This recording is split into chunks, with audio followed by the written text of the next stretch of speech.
அவுதுல்லாஹி ஷைத்தானிர் ரஜீம். பிஸ்மில்லாஹிர் ரஹ்மானிர் ரஹீம்.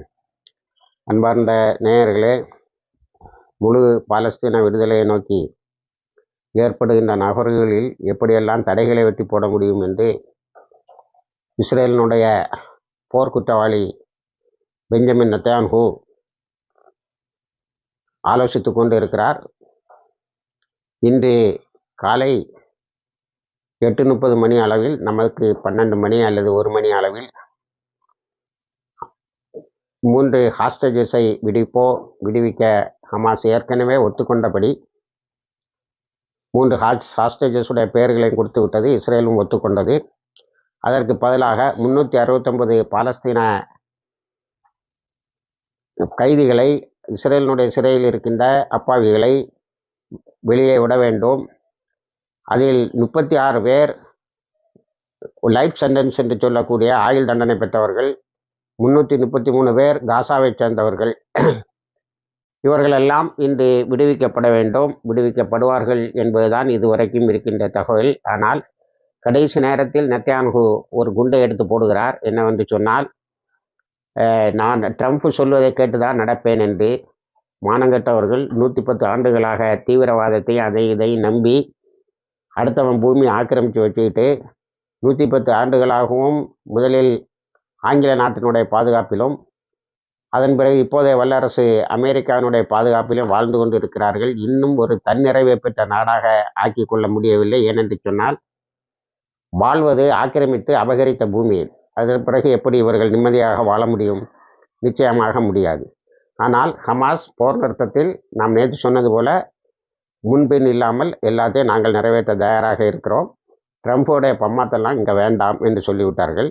நேற்று ட்ரம்ப்பிடம் ஒரு பத்திரிகையாளர் கேள்வி, நாளை 12 மணிக்கு என்ன முடிவெடுப்பீர்கள் என்று. அதுக்கு ட்ரம்ப், நான் ஒன்றும் சொல்வதற்கு இல்லை, நெத்தன்யாஹூ என்ன செய்கிறார், ஹமாஸ் என்ன செய்கிறார் என்பதெல்லாம் அவர்களே பார்த்து கொள்வார்கள் என்று கையை கழுவிய முறையாக கைவிட்டது போல பேசிவிட்டார். ஆனால் நெத்தன்யாஹூ இன்று காலையில் நான் அமெரிக்காவினுடைய கிரீன் சிக்னலுக்காக காத்திருக்கிறேன் என்று சொல்லுகிறார். ஆனால் அந்த குடும்பத்துக்கு, அந்த 3 பேரோட குடும்பம், ஒருவர் ரஷ்யா பார்ன் ரஷ்யாவினுடைய இஸ்ரேலி சிட்டிசன், இன்னொருவர் அமெரிக்க இஸ்ரேலி சிட்டிசன், இன்னொருவர் அர்ஜென்டினா இஸ்ரேலி சிட்டிசன். 3 பேரும் ஆண்கள் தான், முன்பு போல் பெண்கள் இல்லை. இது நடந்தால் 6வது எக்ஸ்சேஞ்சு. அதுக்கு பிறகு 42 நாளைக்கு பிறகு அடுத்த கட்ட நடவடிக்கைகளுக்கு ஹமாஸ் தயாராகி தோஹாவுக்கு ஆட்களை அனுப்பி இருக்கிறது. தோஹாவும் என்ன சொல்லுகிறது என்று சொன்னால், இந்த கட்ட பேச்சு இப்பொழுதே நடக்க வேண்டிய எக்ஸ்சேஞ்சு பேச்சு முடிஞ்சுது, அவர்கள் அது தானாகவே நடைபெறும். அடுத்த கட்டத்துக்கு 42 நாளைக்கு பிறகு நடக்க வேண்டியதற்கு அடுத்த வாரத்தில் இருந்தே பேச்சு தொடங்கும் என்று சொல்லியிருக்கிறார்கள்.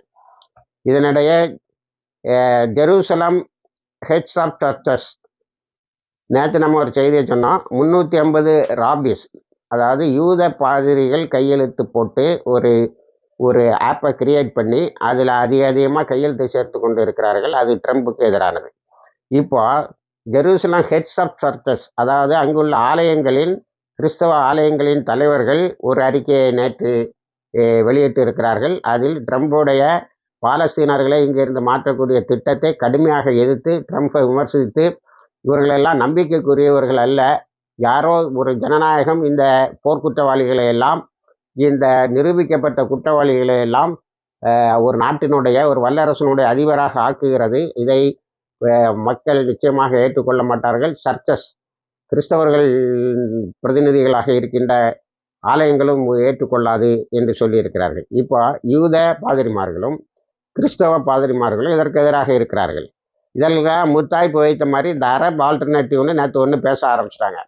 27ஆம் தேதி அரபு நாடுகளுடைய மீட்டிங் நடக்கு, அதுக்கு பிறகு ஓஐசியுடைய மீட்டிங் நடக்கு. இது எல்லாமே ட்ரம்போடைய பிளானை, பாலஸ்தீன மக்களை, ட்ரம்போடைய பிளானை கவுத்துக்கிட்டு பாலஸ்தீன மக்களை அங்கிருந்து அகற்றாமல் எப்படி அதை கட்டி எழுப்பது என்பதை பற்றியது.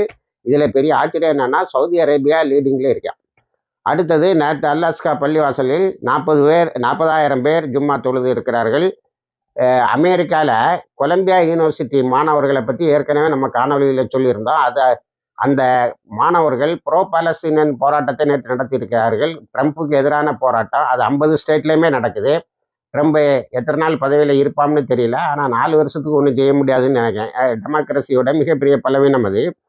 இப்போ அந்த கொலம்பியா மாணவர்களை மீண்டும் கண்டுபிடித்து அவர்களை கஷ்டப்படுத்துகிறார்கள், யூனிவர்சிட்டியிலிருந்து வெளியில் தள்ளுகிறார்கள் என்ற செய்தி வந்திருக்கிறது.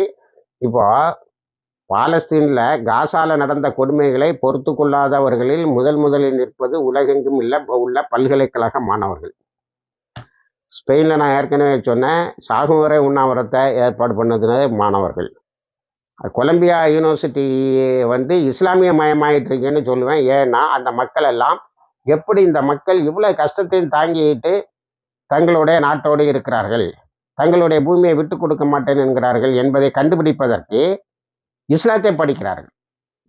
இஸ்லாத்தினுடைய இதர ஒழுக்க மாண்புகள், இதர விழுமியங்கள் எல்லாம் அவர்களை மிகவும் அதிகமாக கவருகிறது. அவர்கள் இஸ்லாத்தை ஏற்றுக்கொண்டு இருக்கிறார்கள். நான் ஏற்கனவே சொன்னது போல, கலிமா சொன்னால் பாங்கு சத்தம் கேட்டுட்டா எந்த ட்ரெஸ்ஸில் இருக்கிறாங்களோ தலையை மூடிக்கிட்டாங்க பெண்கள், அவ்வளோதான்.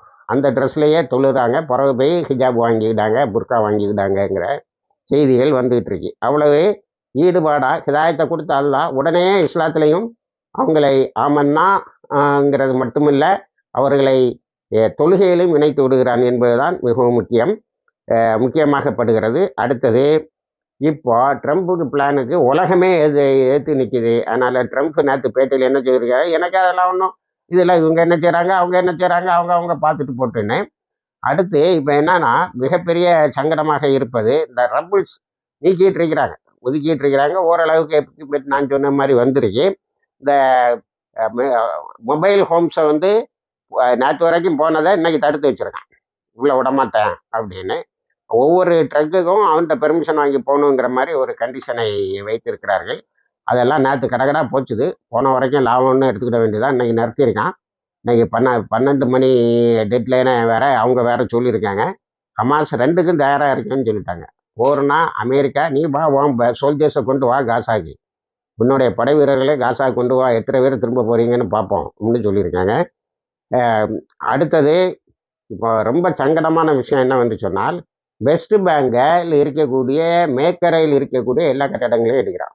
நேற்று ஜெனினில் புல்டோசர் வச்சு ஒரு கட்டடம் இல்லாமல் அடிச்சிருக்கான். அங்கே உள்ள மக்கள் 1,00,000 பேர்கிட்ட இப்போ டிஸ்பிளேஸ் ஆகிட்டு இருக்கிறாங்க. துல்காராமில் புது புல்டோசரை வேலையை வாங்கி செய்து அதை வச்சு இடிக்கிறான். இப்போ அங்கெல்லாம் வீட்டை இடித்து வெஸ்ட் பேங்கை சேர்த்துருவாங்க. இதில் இப்போ கோரா ஒரு டிஸ்கஷன் வெளியில் வந்துருக்கு. இது வெஸ்ட் பேங்கை பொறுத்த வரைக்கும் ஹமாஸ் இருந்ததுனால காசா காப்பாற்றப்பட்டது. கட்டடம் தான் இடிஞ்சுது. இஸ்ரேலுடைய ஒரு பகுதியாக அது இன்னும் ஆகவில்லை. ஆனால் ஐக்கிய நாடுகள் சபையிலையும் மற்ற சபையிலையும் என்ன சொல்கிறாங்க, நான் வெஸ்ட் பேங்கு பாலஸ்தீன் அத்தாரிட்டிக்குள்ளே இருக்கிறதுனால தான் அவனுக்கு ஈஸியாக இருக்குது, ஏன்னா அங்கே ரெசிஸ்டன்ஸ் இல்லை. ஆனால் இப்போ வந்த பாலஸ்தீன இஸ்லாமிக் ஜிஹாதும் இப்பொழுது வந்த ஹமாஸும் அங்கே உள்ள இறங்கி வேலை செய்கிறாங்க. நேற்று ஜெனினுடைய இஸ்ரேலோட மிலிட்ரி ஹெட் குவார்ட்டர்ஸை அடித்து நிமித்திட்டாங்க. ஒரு பெருந்தொகை இஸ்ரேலிய இராணுவத்தினர் காயம்பட்டும் இறந்தும் இருக்கிறார்கள். அது அவங்க ஹெட் குவார்ட்டர்ஸ் ஆனதுனால நிறைய பேரை கொண்டு வந்து ஷெல்டர் பண்ணியிருக்கான். காயம்பட்டது எத்தனை பேருன்னு இஸ்ரேல் அப்படியே மறைச்சிக்கிட்டு எல்லாத்தையுமே இந்த பக்கம் திருப்பி விட்டான். இப்போ என்னென்னா, அந்த ஹாஸ்டேஜஸ் 3 பேரை விட போகிறான்ல, அவங்க குடும்பங்களுக்கெல்லாம் தகவல் சொல்லிட்டானா இன்னைக்கு வராங்கன்னு. ஆனால் அவருக்கு ட்ரம்ப்போடைய கிரீன் சிக்னலை எதிர்பார்த்துட்டு இருக்காராம். இந்த 369 பேரை வெளியிடணும்ல, அந்த 369 பேரும் யாருன்னு ஐடென்டிஃபை பண்ணியிருக்கான். நேற்று சில ஊடகங்கள் ரிலீசஸ்ன்னு போட்டான். ஆனால் இந்த நத்தியானுகு ஆஃபீஸு அப்ரூவ்டுன்னு போட்டாங்க. இன்னைக்கு காலையில் ட்ரம்ப் என்ன சொல்லார் பார்க்குறேன் அப்படின்னு ஒரு தடையை ஏற்படுத்தியதாக தெரிகிறது. இன்னும் சில மணி நேரங்களில் அந்த எக்ஸ்சேஞ்ச் நடைபெறலாம். இணைந்திருங்கள். எல்லா தகவலையும் உங்களுக்கு கொண்டு வந்து சேர்க்கிறோம். வாய்கிறதவான அல்ஹம்துலில்லாஹி ரப்பில் ஆலமீன்.